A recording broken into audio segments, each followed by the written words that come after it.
मम्मा, मुझे आपसे एक बात करनी है। बोल बेटा, क्या कहना है? बता मुझे, कोई दिक्कत है क्या? माँ, मैं कुछ बताना भी चाहती हूँ और मुझे बताते हुए भी थोड़ा सा शर्म सी महसूस हो रही है। अरे बेटा, अपनी माँ के साथ तुझे शर्म आ रही है? ऐसा क्या हुआ? कुछ नहीं मम्मा, मुझे लगता है मेरे घर की बिजली जैसे कट जाएगी। क्यों? क्या इस बार तुमने बिजली का बिल नहीं भरा? बेटी ने कहा, नहीं मम्मा, इस बार मैं बिल नहीं भर पाई हूँ। वो क्या है कि घर में जो बजट था वो थोड़ा गड़बड़ा गया है, इसलिए मेरा बिल जमा नहीं हो पाया है। क्या आप मुझे 10,000 की हेल्प कर सकती हैं? तो बेटी ने माँ से पूछा था।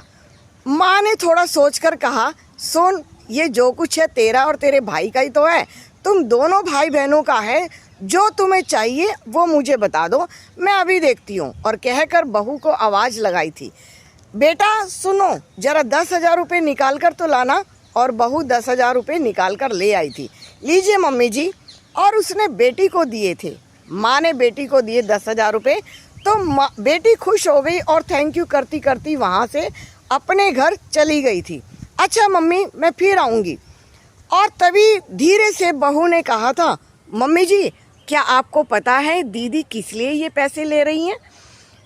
माँ ने कहा था, बेटा उसे ज़रूरत होगी, कोई दिक्कत आ गई होगी, घर में बजट बिगड़ गया होगा, ऐसे कोई ना कोई खर्चे तो घरों में लगे ही रहते हैं, कोई बात नहीं।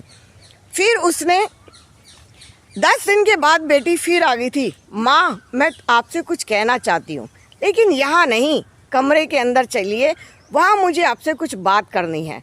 माँ ने कहा, ऐसी क्या बात हो सकती है जो आप कमरे के अंदर ले जाकर मुझे बात करेंगी?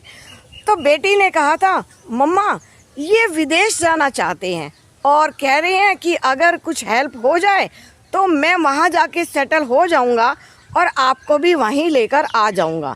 मम्मा, ये कह रहे हैं कि तुझे भी ले जाऊँगा और तेरी मम्मा को भी लेकर जाऊँगा। बेटा, क्या बेटियों के घर में कभी कोई रहता है क्या? ये कहा था माँ ने। लेकिन बेटी ने कहा, मम्मा, आपको तो पता है मेरा यहाँ बिजनेस है और बिजनेस में उतार चढ़ाव होता ही रहता है। जब बिजनेस में उतार चढ़ाव है तो मुझे थोड़ी सी प्रॉब्लम आ रही है, क्या आप कुछ हेल्प कर देंगी? माँ ने पूछा था, बता बेटा, तुझे कितने चाहिए? मम्मा, कम से कम 12 लाख रुपए मुझे चाहिए। सुनकर माँ चौंक गई थी, क्योंकि 12 लाख रुपए किसी भी कीमत पर ना तो उनके पास थे और ना ही उनके बैंक अकाउंट में। देख बेटा, तू मेरी बेटी है, सब कुछ ठीक है, लेकिन मैं इतना रुपया कहाँ से लाऊंगी? मेरे पास कोई ऐसा जरिया नहीं है कि मैं तुझे कुछ दे सकूं। तो बेटी ने धीरे से कहा था, मम्मा, आप बुरा मत मानना, तो ये जो आपकी प्रॉपर्टी के पेपर हैं ये मुझे दे दीजिए और इन पर मैं लोन ले सकती हूँ, मुझे लोन मिल जाएगा, बस आपको एक साइन ही तो करना है। माँ जैसे सोच रही थी और सोचते सोचते पिघल गई थी। अलमारी से पेपर निकालकर बेटी को दे दिए थे। पेपर देने के बाद जैसे वो सोचते सोचते रह गई कि क्या मैंने सही किया या गलत किया।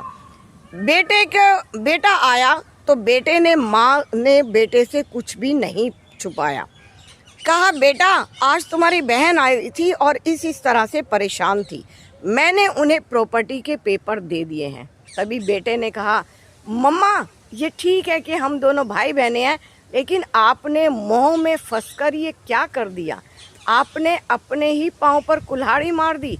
आप तो कहा करती थी कि मैं अपनी प्रॉपर्टी को कभी किसी को नहीं दूंगी, मरते दम तक इसी में रहूंगी, क्योंकि ये तुम्हारे पापा ने बड़े प्यार से बनाया था, हम दोनों ने ये घर सजाया था। फिर आपने इतनी बड़ी गलती कैसे की? आपने मुझे फ़ोन भी नहीं किया, एक बार पूछा भी नहीं।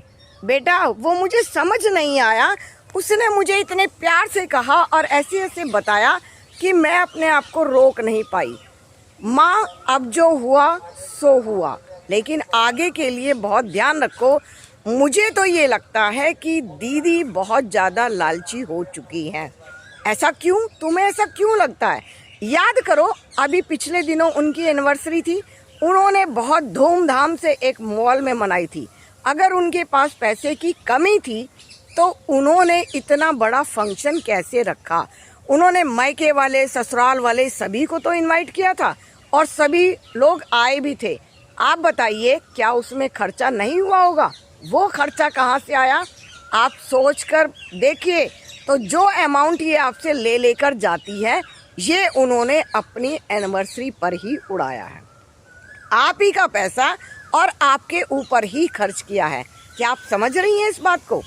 माँ ने तभी सोचते हुए सोचा कि ये बार बार आती है और बार बार आकर कुछ ना कुछ पैसे लेकर जाती है। ये तो बेटा बिल्कुल सही कह रहा था। माँ को कोई भी अंदेशा संदेशा बाकी नहीं रहा था। माँ सोच रही थी ये मैंने क्या किया, और उसके अगले हफ्ते बाद बेटी फिर आ गई थी। बेटी ने फिर कहा था, मम्मा वो कह रहे हैं कि तेरा भी पासपोर्ट बन गया है, वीज़ा बन गया है, तुम्हें भी साथ चलना है। तुम्हारी मम्मा को मैं बाद में बुलवा लूँगा, आप ये प्रॉपर्टी सेल कर दीजिए। अब माँ चौकन्नी हो चुकी थी, क्योंकि उसे समझ आ चुका था जो पेपर अभी तक लोन पे रखे हैं वो इसे सेल भी करना चाहती है। वो समझ चुकी थी कि बेटी उसके साथ क्या गेम खेल रही है। खुद की बेटी, मेरी बेटी, और मैं प्यार में और मोह में मरे जा रही थी, और मेरी ही बेटी मेरे ही मकान को बेचने जा रही थी।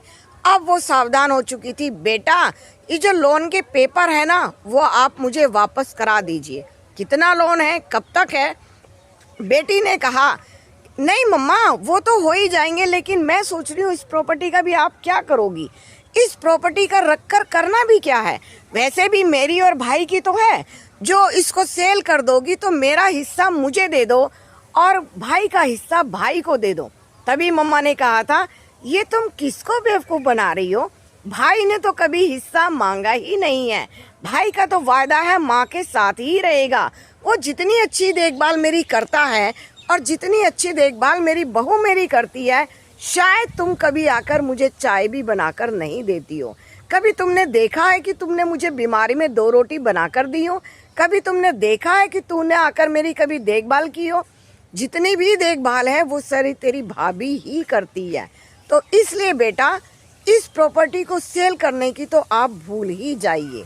और ये कहकर मम्मा ने ये बात समझ ली थी कि बेटी बहुत ज़्यादा लालची है, और प्रॉपर्टी सेल होने से बच गई थी, क्योंकि बेटे ने समझा दिया था, माँ आप अपनी वो जमा पूंजी देने जा रही हो जो ये विदेश में जाकर आपको वापस भी देखने कभी नहीं आएंगे, और जो आपके आखिरी सांस तक काम आएगी, पापा की निशानी, ये उसे बेचना चाहती है।